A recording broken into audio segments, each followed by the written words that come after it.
ඒ කාලේ love block වුණ හැටි. ඇය මට පැවසුවා. අයියන්ඩි අපි මේ අඹගායට හෙටත් මේ වෙලාවටම මුණ ගැසමු කියලා. අපගේ ප්‍රේමය චාටු කතාබස් ආදර අනාවකි සියලුම දේ ආරම්භ වූයේ මෙතනයි. ඒත් අද වෙනතුරු ඇය පැමිණියේ නැත. යෝ මේ තමුස නේද? මගේ නංගිට බැල්ම දාන පිංගුත්තර ඈ කියාපේ ඒතුගේ කට හෙල්ලෙන්නේ නැද්ද බල්ලෝ? අයියට සුන් වැරදීමක් මම නෙවෙයි. නැගිට අයිය සංසුන් වෙන්න මන් නෙවෙයි අයියේ. දෙකපර මන් දන්නේ නැහැ කියලා හිතුවද? තෝ ඉන්නේ අපේ නංගිට ගන්නේද? බල්ලෝ අනේ අයියේ බාය.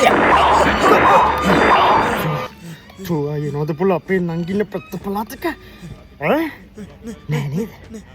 පලා එන්න මම දැහැන්නු. චෝ ආදරණීය රැමිය ලතා. දූ ගෙදර බඩු ඇස් කරගෙන ලෑස්ති වෙන්න. දැන් යන්න ඕනේ අපි. එනවා.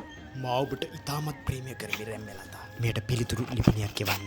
මෙය මට තවත් කරන්න අපහසු USB සිරිසෙන් අපේ මේ සම්බන්ධය දීර්ඝ කාලීන දෙයක් නොවේ.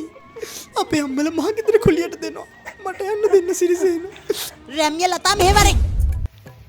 හරි දැන් හායි එකක් දැම්මා. දැන් අඩි බලන් ඉන්න ඕනේ. දැන් බලමු රිප්ලයි එක ඇවිල්ලාද.